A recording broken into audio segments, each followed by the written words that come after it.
जय श्री राम। मेरा नाम है उन्नति और मैं रामायण का पाठ कर रही हूँ। मेरे साथ में आप भी रामायण का पाठ कीजिए। रामायण पढ़ने और सुनने का एक ही फल मिलता है, इसमें कोई भी अंतर नहीं है।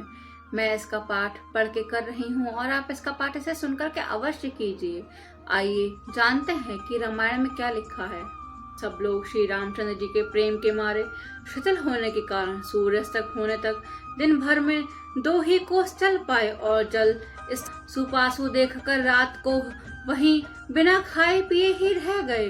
रात बीतने पर श्री रघुनाथ जी के प्रेमी भरत जी आगे गमन किया। उधर श्री रामचंद्र जी रात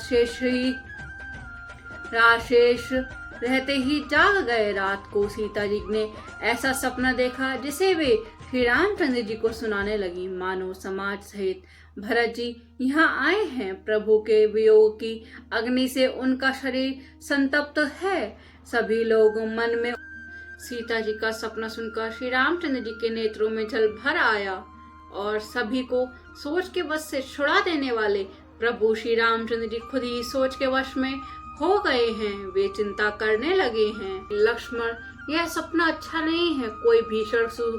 कोई भीषण कुसमाचार, बहुत ही बुरी खबर सुनावेगा। ऐसा कहकर उन्होंने भाई सहित स्नान किया और त्रिपुरारी महादेव जी का पूजन करके और साधुओं का सम्मान किया।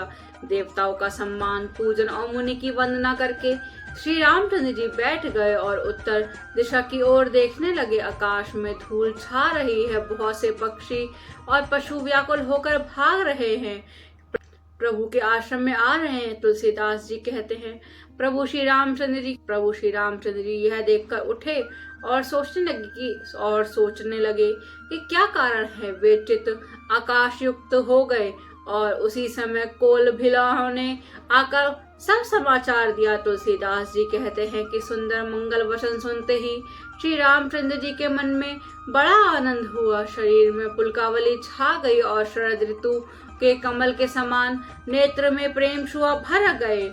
सीतापति श्री रामचंद्र जी पुनः सोच के वश हो गए और भरत जी के आने का क्या कारण है। फिर एक ने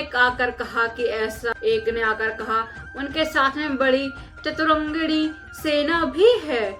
यह सुनकर श्री रामचंद्र जी अत्यंत सोच हुआ। तो पिताजी के वचन और उधर भाई का संकोच, भरत जी के स्वभाव को मन में समझकर तो प्रभु श्री रामचंद्र जी के चित्त को ठहरने के लिए कोई स्थान ही नहीं मिला। जानकर समाधान हुआ कि भरत जी साधु और सयाने तथा कहने हैं।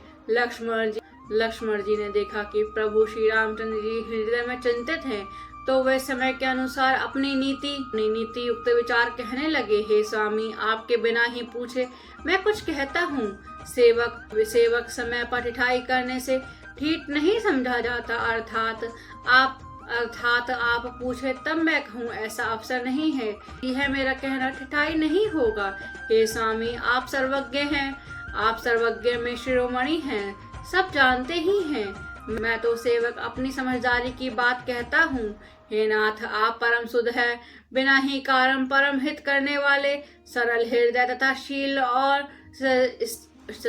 और स्नेह के भंडार हैं।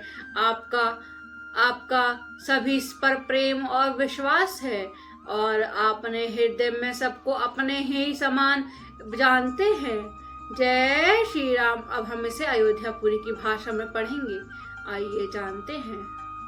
सकल सनेही से थिल रघुबर के, गए कौशल 2 दिन कर के, जलु थलु देखे बसे निसिबी ते, कीन गवन रघुनाथ प्रीते, उहाँ जामु रजनी अवसे हेषा, जागे सिए सपने अस देखा, सहित समाज भरत जनु आए, नाथ वियोग ताप तन ताए, सकल मलिन मंदीन दुखारी,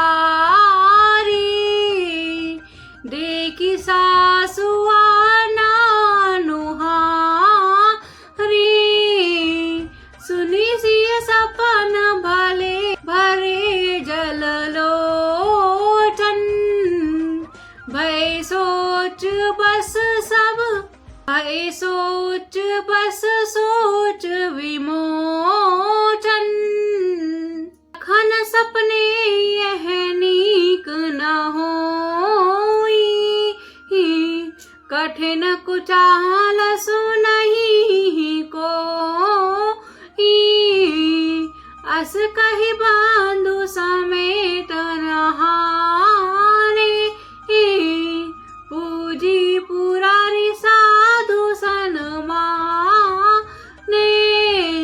माने, सुर मुनि बंदी बैठे उत्तर दिशि देखत भय, नर धूलि खग मग भूलि भागे, विकल प्रभु आश्रम गए, तुलसी उठे अवलोकि कारण कहा, कचकित रहे सब समाचार, कीरत कोलिन आए तेहि अवसर कहे, सुनत सुमंगल बैन मन, प्रमोद तन पुलक भर, सरज सुरोध नैन तुलसी भरे सने, जल सियावर राम मेरे प्रभु राम, मेरे प्रभु राम सियावर राम, मंगल भवन मंगल हारी, द्रवहु सुदशरथ अजर विहारी, बहुरी सोच बस भेसिय वरनु, कारण कवन भरत अवगमनु, एक आयस कहा बहुरी, सेन संग चत न थोरी, सो राम भातरी सोचू, एतु पे तु बचा, एतु पे तु बच इतरांदु सकोचू, भरत सुभाऊ समझी मन माही, प्रभु चित हित शिथि पावत नाही, समाधान तब भाय जाने, भरत कह मैं साधु सयाने, लखन लखेउ प्रभु हृदय खुभारू, कहत संशय नीति विचारू, पूछे कहु गोसाई, सेवक समय ना ठीठ ठिठाई, तुम सर्वज्ञ शिरोमणि स्वामी, आपनि समझ करु अनुगामी, नाथ सुहृदय सुठी सरल, चितशील सनय निधान, सब पर प्रीति जिये, जाने आप समान सियावर राम मेरे प्रभु राम, मेरे पुराम सियावर राम, मंगल भवन मंगल हारी, द्रवहु सुदशरथ अजर विहारी। जय श्री राम। अगर आपको ये वीडियो अच्छी लगी हो तो चैनल को लाइक करें, शेयर करें, कमेंट करें एंड सब्सक्राइब करें। जय श्री राम।